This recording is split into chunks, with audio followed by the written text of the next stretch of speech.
చర్మ సౌందర్యం మీ సొంతం. Second aqua radiance deep cleansing gel. ఇట్లా నేవీ ఎయిర్ ఫోర్స్ మొత్తం డ్రోన్ సాయంతో మన ఎయిర్ ఫోర్స్ సహాయంతో మనం 7వ తారీఖున ఏదైతే మనం చేసామో వాళ్ళ మీద ఆపరేషన్ సింధూర్, అది majorly air force, Indian navy and army కలిసి చేశారు. కాకపోతే మేజర్లీ ఎయిర్ ఫోర్స్ చేసేది. ఇప్పటి వరకు ఎయిర్ ఫోర్స్ కి సంబంధించిన దాడులే మనం వింటున్నాం సార్. అవును, ఎయిర్ ఫోర్స్ దాడులు చేయడానికి ఎందుకు ఎంచుకుంది అంటే మేజర్ గా పాకిస్తాన్ ఎంచుకుంది ఎయిర్ ఫోర్స్ కి సంబంధించిన దాడులు. వై ఎందుకు అంటే మ్యామ్, వీళ్ళు ఏం చేశారంటే ఫస్ట్ ఆఫ్ ఆల్ వీళ్ళు వాడుతున్నది డ్రోన్స్. పాకిస్తాన్ మన మీద వాడుతున్నది డ్రోన్స్. ఈ డ్రోన్స్ పెద్ద కాస్ట్లీ ఏం డ్రోన్స్ కాదు మ్యామ్. ఇది మనం కోటిలో దొరికే 100 రూపాయలు 200 రూపాయల డ్రోన్స్ ఇవి బేసికలీ, ఫ్రాంక్ గా చెప్పాలి. ఎందుకంటే వీళ్ళు టర్కీ నుంచి కొనుక్కున్నారు. అంటే వీళ్ళేం డబ్బులు పెట్టి కొనుక్కోలేదు, చైనా వాడు టర్కీకి డబ్బులు ఇచ్చాడు, టర్కీ వాడు వీడికి డ్రోన్స్ ఇచ్చాడు. సో ఇది పెద్ద టెక్నాలజికల్ డ్రోన్ ఏం కాదు, ఇట్ ఈస్ అ నార్మల్. మనం ఇప్పుడు ఇవాళ రేపు పెళ్లిలో చూస్తాం కదా, ఆ డ్రోన్ ఎగిరేసి దాని కింద కెమెరా పెట్టి షూట్ చేస్తారు కదా, ఆల్మోస్ట్ అయ్యే డ్రోన్స్ అనుకోండి. సో వీళ్ళు ఏం చేస్తున్నారంటే ఆ డ్రోన్లు కొనుక్కొని దాని మీద కెమెరాలు పెట్టడము, దాని మీద బాంబులు పెట్టడము, ఆ డ్రోన్ వెళ్ళి భూమి మీద తగ్గుతుంది అనమాట. సో అక్కడ బాంబు వెళ్ళిపోతుంది. So this is what they are using a cheap technology. ఎందుకంటే ఆర్థికంగా బలం లేదు, మిజైళ్ళు కొట్టే అంత సినిమా లేదు అక్కడ. ఎందుకు లేదు అంటే డబ్బులు లేవు కాబట్టి. వాళ్ళు వచ్చిన మిజైల్స్ వచ్చి పడినాయి, మనం వీడియోలు చూస్తున్నాం కదా, ఒక్కటి ప్యాలెట్ లేదు. వీళ్ళంతా చైనా సరుకు కొనుక్కున్నారు. మనము టీవీ కొనుక్కోవడానికి, మొబైల్ కొనుక్కోవడానికి వెళ్ళినప్పుడు నాకు చైనా మాల్ చూపేకరా అని చెప్తాం. అంటే కామన్ సిటిజన్ చైనా ఫోన్ కూడా కొండు, ఈ దేశం చైనా సరుకు కొనుక్కొని మనం ఇది దాడికి వచ్చేద్దాం అనుకుంది. సో వీళ్ళకి అసలు బుద్ధి లేదు, ఆ కంట్రీకే బుద్ధి లేదు బేసికలీ. సో వీళ్ళు ఏంటంటే ఈ డ్రోన్స్ని కొన్ని వేలల్లో కొన్నారు. సో వీళ్ళ డ్రోన్స్ వాడి మన మీద డ్రోన్స్ వాడుతూ మన మీద దాడి చేయడానికి ట్రై చేస్తారు. సో ఇది జరుగుతుంది. కానీ ఎందుకని అంటే మనం దానికి తిప్పు కొడుతున్నాం, చాలా వరకు గాల్లోనే పేలుతున్నాయి, ఇట్లాంటివన్నీ వింటున్నాం కదా. ఎందుకు అంటే ఏదో భయపెట్టించే ప్రయత్నమేనా, అంతేనా? అంటే మీరు మా జోలికి వస్తే మా దగ్గరికి ఇన్ని ఉన్నాయి అని చెప్పుకోవడానికి. అంటే మీరు ఇట్లా చేస్తే నేను ఒక 1000 డ్రోన్లు ఒక్కటేసారి గాల్లో వేసి అన్ని నీ దగ్గర బాంబులు వేస్తానని చెప్పేసి.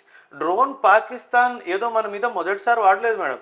వీళ్ళు డ్రోన్లు వాడి చాలా మటుకు డ్రగ్ ట్రాఫికింగ్ చేస్తున్నారు, డ్రోన్లు వాడి వెపన్ సప్లై అవుతున్నాయి. సో ఇది కొత్త ఏం కాదు, మన ఆర్మీకి తెలుసు వీడు ఎంత విధో మనకు చాలా క్లారిటీ ఉంది. సో వీడు డ్రోన్ ఇలా వాడతాడు అని మనకు తెలుసు కాబట్టే మనం S-400 మిజైల్ డిఫెన్స్ సిస్టమ్ వాడుతున్నాం. ఈ S-400 ఏం చేయదు మేడం. S-400లో ఈ డిఫెన్స్ సిస్టంలో ఒక రడార్, 2 రడార్లు ఉంటాయి. కాకపోతే అండర్స్టాండింగ్ ఆఫ్ ది పబ్లిక్కి ఒక రడార్ ఉంటుంది, ఇంకొక మిజైల్ ఉంటుంది. ఎప్పుడైతే పాకిస్తాన్ నుంచి ఒక మిజైల్ కానీ ఒక డ్రోన్ కానీ బయలుదేరిందో ఈ రడార్ దాన్ని పట్టుకుంటుంది.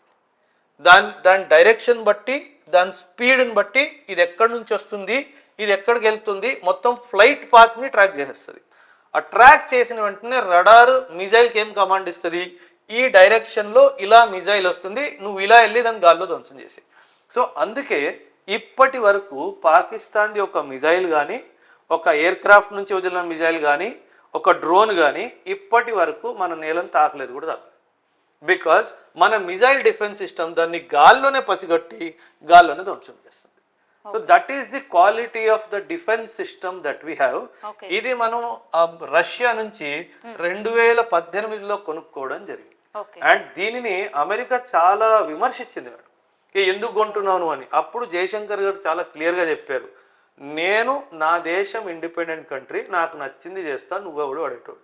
సో చాలా మనం బలంగా తెచ్చుకున్న డిఫెన్స్ సిస్టమే ఇది. ఈరోజు లేకపోతే ఏం జరిగింది. సో ఇది మనకి ఒక సుదర్శన చక్రం లాగా పనిచేస్తుంది. సో S-400 అన్నది, అందుకే నేను చెప్తాను, Russia is a all weather friend of India, Israel is a very close friend of India.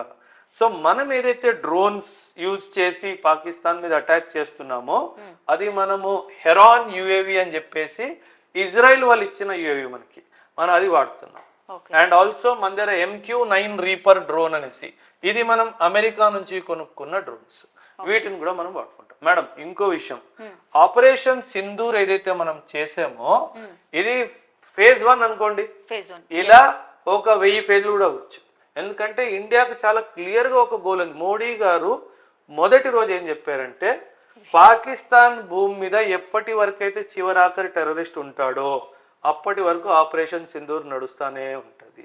అది 2 సంవత్సరాలు పట్టొచ్చు, 5 సంవత్సరాలు పట్టొచ్చు, 10 సంవత్సరాలు పట్టొచ్చు, 20 సంవత్సరాలు పట్టొచ్చు. చివరాఖరి టెర్రరిస్ట్ చనిపోవాలా లేదా నువ్వు నాకు అప్పగించాలి, అప్పటిదాకా నిన్ను వదిలేదు లేదు అని చెప్పి చాలా స్పష్టంగా చెప్పారు. అందుకే నేను కూడా ఏం చెప్తున్నాను అందరికీ, ఇది ఒక్క రోజుతో 2 రోజులతో నెల రోజుల్లో వారం రోజుల్లో అయిపోయేది కాదు. It will go for a long long long period of time. Okay sir, అంటే ఓకే ఉగ్రవాదుల్ని పూర్తిగా ఎరాడికేట్ చేయాలి, అది అందరి ముందున్న పెద్ద సవాల్ సార్. కానీ పాపం మా బార్డర్ లో ఉన్న ప్రజలు పాపం వాళ్ళు వాళ్ళ ఇంటి దగ్గర ఉండకుండా ఎట్లా వాళ్ళ జీవనం చాలా ఇది అంటే this is the unlucky part. అంటే పాపం జమ్మూ అండ్ కాశ్మీర్ కానీ, హర్యానా, పంజాబ్ కానీ, రాజస్థాన్ కానీ, గుజరాత్ కానీ వీళ్ళు బార్డర్ విలేజెస్ అయ్యేటప్పటికి ఏ చిన్న గొడవ జరిగినా ఫస్ట్ అటాక్ వాళ్ళ మీదే వస్తుంది. సో పాపం వాళ్ళందరినీ బార్డర్ ఖాళీ చేయించి వాళ్ళని సేఫ్ ప్లేస్లో పెట్టడం, వాళ్ళకి ఫుడ్ పెట్టడం, వాళ్ళకి క్లోదింగ్ ఇవ్వడం, వాళ్ళకి షెల్టర్ ఇవ్వడం, మెడిసినల్ సప్లై, వాటర్ సప్లై ఇదంతా గవర్నమెంట్ చేస్తుంది. ఇది మనకు ఖర్చే. పాకిస్తాన్ వాడు వదవ మేడం, వాడికి కావాల్సిందే మనం ఖర్చు చేయాలి. అంటే 1947లో మనం పుట్టాము, 1947లో వాడు పుట్టాడు. వాడికి ఈర్ష్య ఏంటంటే ఇండియా ఎక్కడికో వెళ్ళిపోయింది, నేను అడుక్కునే తినే పరిస్థితిలోనే. వాడి వచ్చే 200 సంవత్సరాలు కూడా ఇలాగే అడుక్కు తింటాడు. మీరు నేను వెళ్ళిపోతాం, కానీ వాడి పరిస్థితి మాత్రం ఇలాగే ఉంటుంది. వాడు అడుక్కు తినడానికే పుట్టాడు, వాడు అడుక్కు తింటూనే బతుకుతాడు, వాడు అడుక్కు తింటూనే సస్తాడు. అండ్ ఇంకో విషయం, చైనా కానీ అమెరికా కానీ పాకిస్తాన్ని ఎప్పటికీ కొలాప్స్ అవ్వనివ్వవు, ఎప్పటికీ కొలాప్స్ అవ్వనివ్వవు. వాడు చచ్చిపోతున్నాడు అనగానే ఊపిరి పోస్తారు. ఎలా పోస్తారు? డబ్బులు ఇచ్చి. ఇప్పుడు ఈ రోజు IMF డబ్బులు ఇచ్చింది కదా, $1 బిలియన్. 1 బిలియన్ ఎప్పటి నుంచో అడుగుతున్నారు కదా సార్, ఇప్పుడు ఎందుకు ఇచ్చిండ్రు? అదే దట్ ఈస్ వాట్. వీళ్ళు ఏంటంటే మ్యామ్, వీళ్ళందరూ తోడు దొంగలు. America to be blamed very big. IMFలో రూపాయి రావాలంటే అమెరికా మంజూరు లేనిది రాదు. క్లియర్?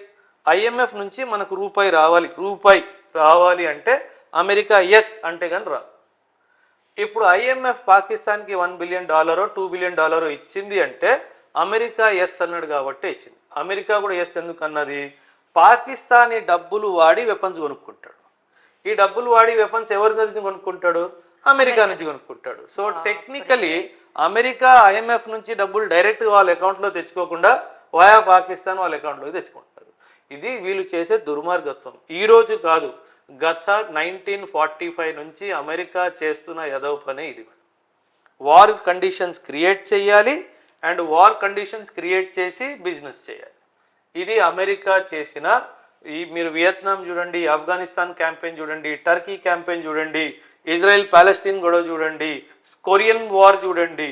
ఆఫ్ఘనిస్తాన్ క్యాంపెయిన్ 2 సార్లు, 1979 ఒకటి, 2001 ఒకటి. ఇలా అమెరికా హిస్టరీలో ఇదే పని చేస్తూ వచ్చింది. నిజంగా పాకిస్తాన్ వాళ్ళు కూడా ఇట్లాంటి సిచ్యువేషన్ కోరుకోవట్లేదు సార్. అక్కడ ఉన్నటువంటి మంత్రులే బాబోయ్ మమ్మల్ని కాపాడండి అని శరణు కోరే పరిస్థితిలో ఉన్నారు. ఇవాళ అయితే రీసెంట్లో ఒక వీడియో వచ్చింది సార్, అక్కడ ఉన్నటువంటి కేంద్ర సమాచార మంత్రి ఎవరైతే ఉన్నారో మొన్న బెదిరించిండు కదా, ఆయన ఇప్పుడు లండన్లో కనిపిస్తున్నాడు. పాకిస్తాన్ వాళ్ళే తిడుతున్నారు, ఏమి అక్కడ ఇంత ఇది ఉంటే నువ్వు ఇక్కడ నా తిరిగేది ఎంజాయ్ చేయడానికా అని. పాకిస్తాన్ ప్రైమ్ మినిస్టర్ కూడా లండన్లో ఉన్నాడు అంటే మీరు ఆశ్చర్యపోనక్కర్లేదు. పాకిస్తాన్ డిఫెన్స్ మినిస్టర్ కూడా లండన్లో ఉన్నాడు అంటే మీరు ఆశ్చర్యపోనక్కర్లేదు. వీళ్ళు పక్కన పెట్టండి, పొలిటికల్ లీడర్స్ కదా.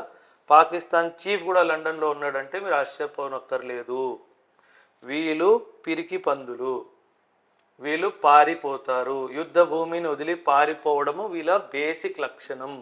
ఇది మొదటిసారి జరగలేదు. ఏ పాకిస్తాన్ హైయర్ అఫీషియల్ వాళ్ళ ఫ్యామిలీ మెంబర్స్ పాకిస్తాన్లో ఉండరు.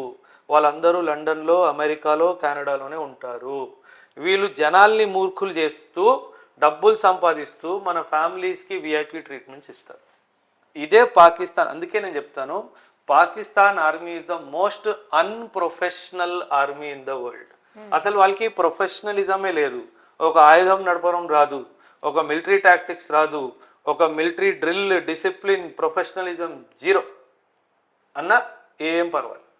కాకపోతే కసి ఉంటుంది, చెయ్యాలి, ఇండియాని చంపేయాలి అని కసి ఉంటుంది, కానీ సత్తా ఉంటుంది. ఇది పాకిస్తాన్.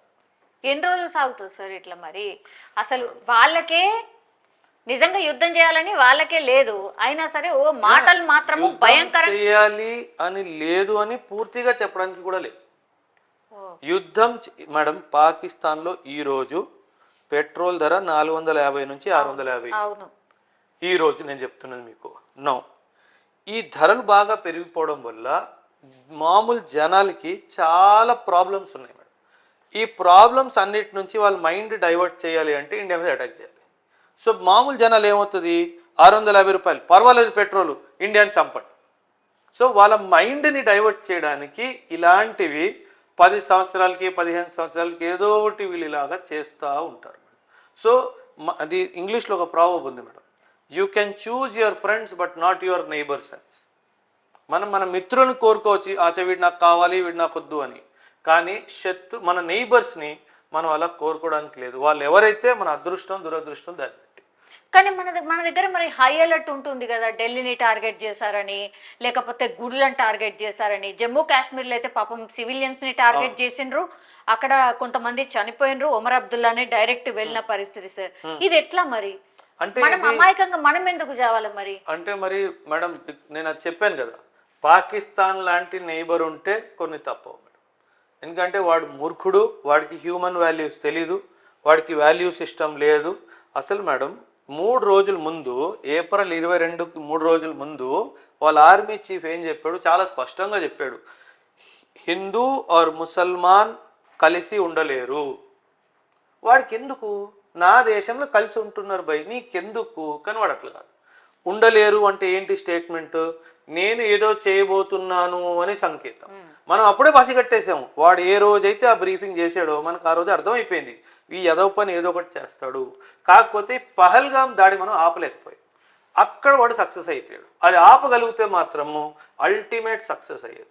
సో అక్కడ మనం ఎందుకంటే పహల్గాంలో ఎవరైతే ఉగ్రవాదులు వచ్చారో ఆయన అనౌన్స్మెంట్ చేసిన తర్వాత రాలేదు, వాళ్ళు ముందే వచ్చి కూర్చున్నారు కాబట్టి మనం పసిగట్టుకోలేకపోయాం. లేదంటే దొరికేది ఇప్పటికి కూడా వాళ్ళు దొరకలేదు మేడం. ఎట్లా ఆర్మీ ఒక ఆపరేషన్ చేస్తున్నాం, దాన్ని కాసో అంటారు. కాసో అంటే కార్డన్ అండ్ సర్చ్ ఆపరేషన్. ఒక ఏరియాని చుట్టుముట్టి అలా లోకల్ గా వెళ్ళి మొత్తం ప్రతి ఊర్లో, ప్రతి విలేజ్ లో, ప్రతి ఇంట్లో మొత్తం సెర్చ్ చేస్తారు. ఆ ప్రాసెస్ జరుగుతుంది. నా అనుమానం త్వరలో వాళ్ళని కూడా పట్టుకుంటాం, ఖచ్చితంగా పట్టుకోవడం జరుగుతుంది. మనకి న్యాయం జరగాల్సిందే. 6 కాదు, పాకిస్తాన్లో ఉన్న 30,000 మంది టెర్రరిస్ట్ని చంపాలి, హాఫీజ్ సయీద్ని చంపాలి, మసూద్ అజర్ని చంపాలి. దానికి ఎంత ఖర్చు అయినా పర్వాలేదు, ఎన్ని రోజులు ఆర్మీ బార్డర్లో ఉండాల్సి వచ్చినా పర్వాలేదు, మనం ఎంత ఎయిర్ ఫోర్స్ వాడాల్సి వచ్చినా పర్వాలేదు, ఇంటర్నేషనల్ మీద ఎంత ప్రెషర్ వచ్చినా పర్వాలేదు, ఇది ఖచ్చితంగా చేసి తీరుతామని చెప్పేసి మన భారత ప్రధాని గారు చెప్పింది మన అందరికీ చాలా స్పష్టంగా అర్థమైపోయింది. నేను అందుకే ఇండియాకి ఒక కొత్త పేరు ఇద్దాం అనుకుంటున్నాను. ఆ పేరు ఏంటంటే ఇజ్రాయిల్ ఆఫ్ ద ఈస్ట్. ఏ విధంగా అయితే ఇజ్రాయిల్ ఎనిమీస్తో చుట్టుముట్టు ఉందో, అందరినీ షటప్ కాల్ ఇస్తుందో, అదే విధంగా మనం వీడిని ఈ విధంగా కూడా ఫ్యూచర్లో షటప్ కాల్ ఇచ్చే టైం వస్తుంది. సో అందరికీ షటప్ కాల్ ఇస్తాము. అందుకే ఇండియాకి కొత్త పేరు ఇజ్రాయిల్ ఆఫ్ ద ఈస్ట్. నన్ను ముట్టుకుంటే కాల్ చేస్తా, నా వైపు కన్నెత్తి చూస్తే గుడ్లు వీకేస్తా. ఇప్పుడు అట్లనే డిసిషన్స్ చెయ్యాలి కూడా, అవసరం ఉంది. మన దేశానికి ఇలాగా ఒక అగ్రెసివ్ పోస్చర్ తీసుకునే అవసరం ఉంది, వచ్చేసింది, తప్పదు. ఇంకా మనం ఎన్నాళ్ళు ఇంకో చూపించి అలసిపోయాం. 39 సంవత్సరాలు ఎంతమంది ప్రాణాలు కోల్పోయారు. సో వీళ్ళు నిర్దాక్షంగా అసలు హ్యూమన్ లైఫ్ కి వాల్యూ లేకుండా జనాల్ని చంపేస్తున్నారు. ఇదంతా ఆపాలి అంటే ఇంక జరగాలి. బలూచిస్తాన్ వీళ్ళు స్టార్ట్ చేసారు కదా సార్, అంటే వాళ్ళకు స్వాతంత్రం రావాలన్నట.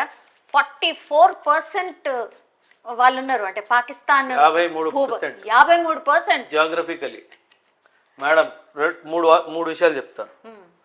బలూచిస్తాన్ 2025లో పాకిస్తాన్ నుంచి వేరవడం ఖాయం. పాకిస్తాన్ మళ్ళీ 2 ముక్కలు అవడం ఖాయం. వాడు అనుకున్నదే జరుగుతుంది, వాడు కోరుకుంటున్నాడు కదా. మనం కూర్చొని ఉన్నాం కదా, మనం ఏమైనా వెళ్ళి వాడిని గెలుక్కున్నా లేదు కదా. ఒరే నీ గోల నీది, నా గోల్ నాది అని మన దారిలో మనం వెళ్తున్నాం కదా. మనం ఎందుకు గెలుక్కోవాలి? మనం గెలుక్కుంటే మనం ఏం చేస్తాం? బలూచిస్తాన్కి నానా స్టార్ట్ అంటాం. ఆ స్టార్ట్ అనేసాం మనం.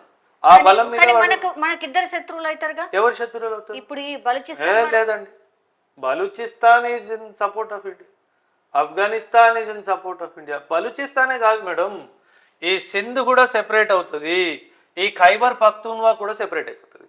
పాకిస్తాన్లో కేవలం పంజాబ్ మిగిలిపోతుంది. ఇది జరుగుతుంది, మీరు నేను చూస్తాం. అన్ని ముక్కలు అవుతుందా? అవుతుంది. They deserve it. వాళ్ళే ఇది ఆల్రెడీ అయిపోయింది కదా మేడం, అయినా బుద్ధి రాలేదు. ఇది చేసిన తర్వాత కూడా ఇందిరాగాంధీ గారు ఉన్నప్పుడు ఇది జరిగింది కదా, వాళ్ళకైనా బుద్ధి వచ్చిందా? పోని రాలేదు. ఈరోజు బలూచిస్తాన్ పోతుంది, ఒక 2-3 సంవత్సరాలు సింధ్ పోతుంది, 2-3 సంవత్సరాలు ఖైబర్ పఖ్తూన్వా పోతుంది, అయిపోయింది. పంజాబ్ మిగిలిపోతుంది. దాన్ని పట్టుకొని వెళ్ళాడతారు. సో ఇది జరగబోతుంది. నేను ఏదో గాల్లో చెప్తున్నాను, ఏదో వ్యూస్ వచ్చేయాలని నేను చెప్పట్లేదు. This will happen for sure. ఎందుకంటే వాళ్ళని అట్లా చేస్తేనే వాళ్ళు కంట్రోల్లో ఉంటారు, లేకపోతే వాళ్ళు కంట్రోల్లో ఉండరు. So this is how. ఇది ఎప్పుడు జరిగిపోవాలి మేడం. అమెరికా సపోర్ట్ లేకపోతే, చైనా సపోర్ట్ లేకపోతే ఇది ఎప్పుడో జరిగిపోవాలి. అమెరికా బలం ఉంది కాబట్టి ఎవరు ముట్టుకోవట్లేదు పాకిస్తాన్. అమెరికాకి పాకిస్తాన్ ఏం అవసరం అని మీరు అడగొచ్చు. అంతే. America needs Pakistan as a gateway to central Asia. ఫ్యూచర్లో చైనా మీద దాడి చేయాల్సి వస్తే వీడికి పాకిస్తాన్ కావాలి.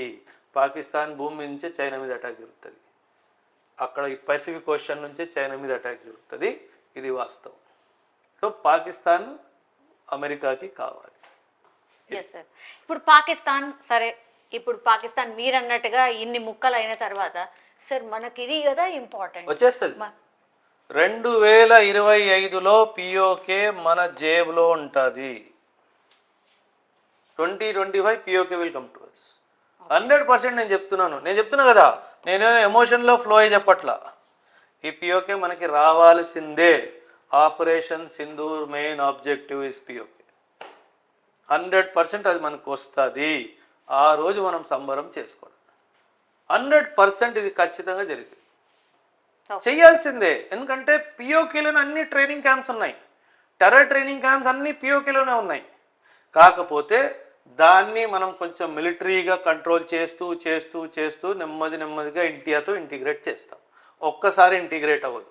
మిలిటరీ వాళ్ళు దాన్ని హోల్డ్ చేస్తారు, ఎందుకంటే వీళ్ళు దుర్మార్గులు. మరి అందులో ఎవరిని వదిలేసి వెళ్తారో తెలియదు.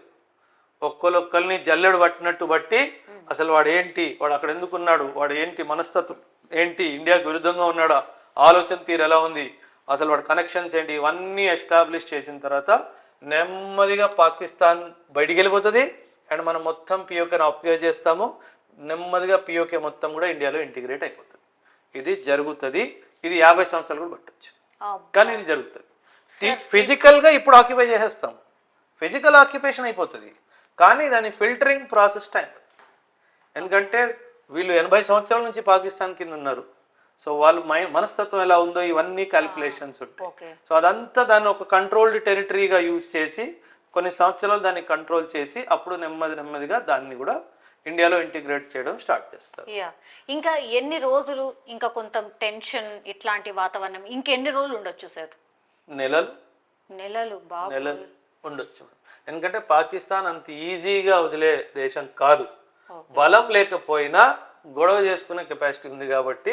అండ్ అందులో ఇప్పుడు IMF ఇచ్చిన $1 బిలియన్ ఇచ్చాడు కాబట్టి ఆ డబ్బులు ఇంకా వస్తాయి కాబట్టి మళ్ళీ ఏదో పని చేస్తాడు.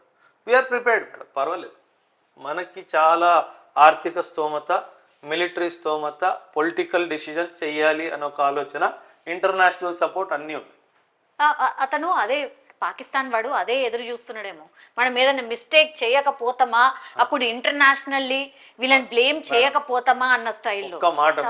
సివిలియన్ కి సంబంధించిన ప్లేన్ ని ముందర పెట్టి డ్రోన్ వెనకాల నుంచి పెడితే వీళ్ళు పిరుకోలు. చెప్తున్నాను కదా, అమెరికా ఫోన్ చేసి ఇండియాకి యుద్ధం ఆపేయమన్నా ఇండియా ఆపం, మనం ఫిక్స్ అయిపోయాం. ఇప్పుడు అమెరికా మీద ఒక్కటే దాడి జరిగింది 2001లో. నీ మీద ఒక్క దాడి జరిగితే నువ్వు అమెరికా నుంచి వచ్చి ఆఫ్ఘనిస్తాన్ మీద అటాక్ చేసినావు. నాకు 39 సంవత్సరాల నుంచి దాడి జరుగుతుంది, నాకు అధికారం ఉంది, వెళ్ళి వాడిని కొట్టేది. అందులో అది నా భూమి, ఆ భూమి కూడా నాది. అక్కడే కదా అన్ని టెర్రరిస్ట్ క్యాంపులు పెట్టి తమాషా చేస్తున్నాడు. సో ఖచ్చితంగా అమెరికా నువ్వు అని కూడా వద్దు. మీడియాలో చెప్తుంది ఇండియా మీరు ఆపండి అని, వెనక నుంచి చేసుకోరా అంటది. అదే జరుగుతుంది, అండ్ అది జరుగుతుంది, ఖచ్చితంగా జరుగుతుంది. కాకపోతే పాకిస్తాన్ మీద మేజర్ అటాక్ చేయడానికి పర్మిషన్ ఇవ్వకపోవచ్చు. అది వాళ్ళకి మంచిది కాదు కాబట్టి, లాంగ్ టర్మ్ లో వాళ్ళకి మంచిది కాదు కాబట్టి అలా yeah. So all over we have covered everything, sir. Almost everything. Yeah. So next further గా కూడా ఇట్లాంటి టెన్షన్ వాతావరణం అయితే కంటిన్యూ ఉంటది. మనం ఇక ప్రిపేర్ అయిపోవాలి. ఓకే. మైండ్ ప్రిపేర్ అయిపోవాలా. సైరన్ విన్న వెంటనే తమ తమ ఇళ్లలోకి వెళ్ళిపోవడాలు, బాల్కనీలో నిల్చొని వీడియో తీయడాలు, ఫోటోలు తీయడాలు చేయొద్దు. బ్లాక్అవుట్ ఘోషిస్తే గనక ఖచ్చితంగా బ్లాక్అవుట్ ని ఫాలో అవ్వాలి. ఇంట్లో ఇన్వర్టర్ ఉందని చెప్పి, బ్యాటరీ ఉందని చెప్పేసి లైట్లు వేయకూడదు. అది బ్లాక్అవుట్, దానికి ఒక అర్థం ఉంది. ఎనిమి విమానం మన ఏరియా మీద నుంచి వెళ్తున్నప్పుడు బ్లాక్అవుట్ ఉంటే వాళ్ళు మోసపోతారు, ఇంకా టౌన్ రాలేదేమో అనుకొని ముందుకు వెళ్ళిపోతారు. అందుకని చెప్పి బ్లాక్అవుట్లు విధిస్తారు. ఖచ్చితంగా బ్లాక్అవుట్ నియమాలు కూడా పాటించాలి. ఒకవేళ మీ ఏరియాలో ఏమైనా బాంబు విస్ఫోటము అలా ఏమైనా జరిగితే ఖచ్చితంగా ఎవరైనా అక్కడ ఇరుక్కున్న వాళ్ళని, ఏమైనా ప్రాబ్లమ్స్ ఉన్న వాళ్ళని హెల్ప్ చేయడానికి as a civil society spirited సిటిజన్స్గా మీరందరూ ముందుకు రావాలి. పోలీస్ని, హోమ్ గార్డ్స్ని, ఫైర్ ఫైటింగ్ టీమ్స్ని వీళ్ళందరినీ సపోర్ట్ చేయాలి. Yes sir. Last question sir, Hyderabad కూడా ఎప్పుడు హై అలర్ట్ లో ఉంటుంది, హై అలర్ట్ అంటున్నారు. ఎందుకు సార్? మనం ఎన్నో ఉన్నాం కదా, అయినా మనం ఎందుకు ఉన్నాం హై అలర్ట్ లో? Good question. హైదరాబాద్ లో న్యూక్లియర్ ఫ్యూయల్ కాంప్లెక్స్ ఉంది. So we are one of the probable targets of Pakistan. కాకపోతే air defence system is in place. రూపాయి భయపడడానికి అవసరం కూడా లేదు. పాకిస్తాన్ భయపెడతా ఉంటాడు, మేము మీద న్యూక్లియర్ వెపన్ వాడేస్తాం అనేసి. అదంతా న్యూక్లియర్ బ్లఫ్. వాడికి అంత సినిమా లేదు. వాడితే కనుక సేమ్ S-400 ఆ మిజైల్ లాంచ్ అయిన వెంటనే వాడు ఆకాశంలోనే ధ్వంసం చేస్తాడు. వాడే సస్తాడన్న విషయం వాడు క్లారిటీ ఉంది. అందుకే మీరు గమనించారో లేదో మేడం, ఏ రోజైనా ఇప్పటి వరకు పాకిస్తాన్ మిలిటరీ వాడు మేము న్యూక్లియర్ వెపన్ వాడతామని ఏనాడు అనలేదు. రైల్వే మినిస్టరు, హోంశాఖ, మన ఇన్ఫర్మేషన్ బ్రాడ్కాస్టింగ్, అగ్రికల్చర్ మినిస్టర్ వీళ్ళే వాడుతున్నారు తప్పితే పాకిస్తాన్ మిలిటరీ వాడికి ఖచ్చితంగా తెలుసు నేను వాడితే నేనే సస్తాను క్లారిటీ వాడుకుంది. అండ్ ఇంకో విషయం, న్యూక్లియర్ టెక్నాలజీ గురించి చెప్తాను. న్యూక్లియర్ వార్ హెడ్, ప్రొజెక్టైల్ వేరువేరుగా ఉంటాయి. వీటిని కలిపే ప్రాసెస్ ని మేటింగ్ అంటారు. సో న్యూక్లియర్ బాంబు, ప్రొజెక్టైల్ ఏదైతే బాంబు పేలుతుందో దాంట్లో న్యూక్లియర్ కణాలు కలుస్తాయో ఇవి రెండు వేరేగా పెడతారు. ఇవి రెండింటిని జాయిన్ చేయడం ప్రాసెస్ ని మేటింగ్ ప్రాసెస్ అంటారు. మన intelligence agencies Pakistan nuclear war head, projectile రెండింటి మీద ఒక కన్ను ఉంది. ఏ రోజైతే ఇది కలిసిందో ఆ రోజు వాడు ఇవ్వడానికి మనం వెయిట్ చేయము, మనమే కొడతాం వాడు 100%. ఎందుకంటే రాజ్నాథ్ సింగ్ గారు 2022లో చాలా ఖచ్చితంగా ఒక మాట చెప్పారు. If I get a intelligence that Pakistan is going to attack India through nuclear weapon, I will not wait for him to attack, I will attack first అని చెప్పాడు. సో ఇప్పుడు నువ్వు మీటింగ్ చేసేసావంటే అది ఆడుకోవడానికి కాదు కదా మేడం, నా మీద కొట్టడానికే కదా. ఇది నువ్వు the moment meeting is confirmed, I will blast it. నువ్వు నా మీద వేసేంత వరకు నేను వెయిట్ చేయను, నేనే వస్తా, కమింగ్ బ్రో అనేసి నేనే వస్తా. ఇది జరుగుతుంది. So don't worry, nuclear weapon వాడే దమ్ము పాకిస్తాన్కి లేదు. 1999లో కార్గిల్ యుద్ధం మనం 3 నెలలు గొడవ, కార్గిల్ యుద్ధం 3 నెలలు నడిచింది. 3 నెలలు రాని ధైర్యం 3 రోజులు ఎట్లా వస్తుంది? అస్సలు భయపడాల్సిన అవసరం. ఫుల్ ఇంటెన్స్ బ్యాటిల్ అంటాం మనం. ఇంటెన్స్ బ్యాటిల్ పాకిస్తాన్ వాడు బాగా సాగిస్తే 10 రోజులా బాగా సాగిస్తే, అది కూడా బాగా సాగిస్తే 10 రోజులు, ఆ తర్వాత మోకాల మీద పడిపోతాడు. నన్ను క్షమించి తండ్రి అని చెప్పి అడగాల్సిందే. మనం 1971లో 93,000 మందిని 13 రోజుల్లో మోకాల మీద కూర్చోబెట్లా. 13వ రోజు మోకాల మీద వచ్చారు 93,000 మంది. అండ్ వాళ్ళని మనము 3 సంవత్సరాలు మేపాము. ఫుడ్, క్లోదింగ్, షెల్టర్ 3 సంవత్సరాలు మేపిన తర్వాత పాకిస్తాన్కి అట్లా టచ్ కూడా చేయలేదు వాళ్ళని, మనం తిరిగి ఇచ్చాం. అండ్ వాడు మన మీద చేసేది ఏంటి? అన్యాయం. అట్లనే మోకాళ్ళ మీదకి ఎప్పుడు వస్తాడు? ఇప్పుడు మీరు చెప్పిన లెక్క ప్రకారం 30,000 మంది టెర్రరిస్టులు ఉన్నారు సార్. సరే, అందులో నుంచి 100 మందే చనిపోయినారు, ఇంకా కూడా 29,900 మంది మిగిలే ఉన్నారు. సో అందుకే చెప్పే ఆపరేషన్ సింధూర్ అది కంటిన్యూ అవుతుంది. అది ఒక 5 సంవత్సరాలు అవ్వచ్చు, 10 సంవత్సరాలు కూడా అవ్వచ్చు, కానీ కంటిన్యూ అవుతుంది. వీళ్ళందరినీ ఆఫ్ఘనిస్తాన్ బార్డర్కి తరలించారు. మన నెక్స్ట్ అటాక్ అక్కడ కూడా జరుగుతుంది. ఓహ్ జరుగుతుంది, జరగాల్సిందే ఖచ్చితంగా. ఎలాగైతే అమెరికా ఆఫ్ఘనిస్తాన్లో 2001లో ఎంటర్ అయ్యి 2020 వరకు ఉందో 20 సంవత్సరాలు, మనం కూడా 20 సంవత్సరాలు వాడు వెనక్కి వెళ్తాం. వాడు ఎక్కడున్నా ఏ బిల్డింగ్లో ఉన్నా ఆ బిల్డింగ్ కూల్చుకొట్టేదే. అది మనం ఫిక్స్ అయిపోయాం. అది ఇంటర్నేషనల్ ఏ ప్రెషర్ వచ్చినా మనకు సంబంధం లేదు, మనకు ఆ హక్కు ఉంది. వాడు నా ఇంట్లో వచ్చి కొడుతుంది. సో అందుకే వాడిని చంపడం